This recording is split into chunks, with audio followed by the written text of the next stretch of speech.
Dia kota gai ya dada cicio kata bos guna nyapa cuma jauh onya konto onya du ada kamu kata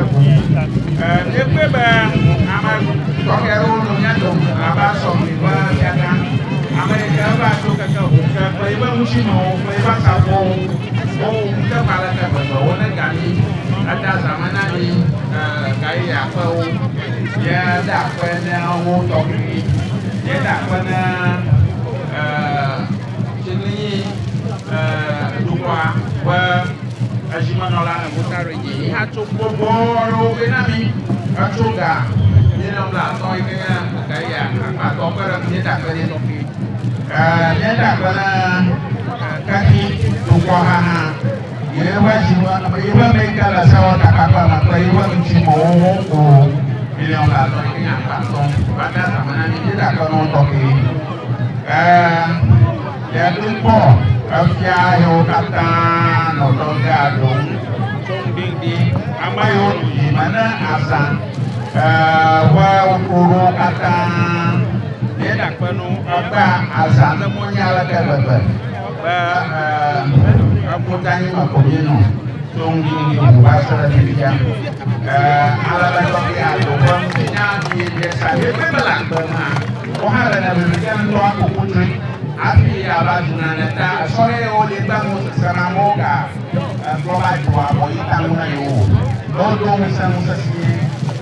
nawo ayiran moga yeda bana aynya kata ya Ubah yang bayo TV, ramai angkopo, bakal musamo, dia tak pernah apa tu. Kalau betul, kalau kakak dia tak pernah minta, nyawa baonyo, nyawa kakak mu ilat batang. Dia ada keban, awal berbuat kalau kis kompetisi ni ha. Amayo radio nongloba obriko ala tafagrato ava tona kata o nang ay magpoko kanyaw mayo kata suka kanya tadi ala ni sinira to kay mayo kata suka yang mula yang minta kanan akpenani nanya Sofia ya Sofia ya atokau mau wong ada sebenarnya ngomong lagi, tidak ada polongan juga, nah anaknya ngomong bicara sama kamu, tidak pernah, dan dia galau ni, kalau itu, ya turun yang mana, turun yang mana, apa.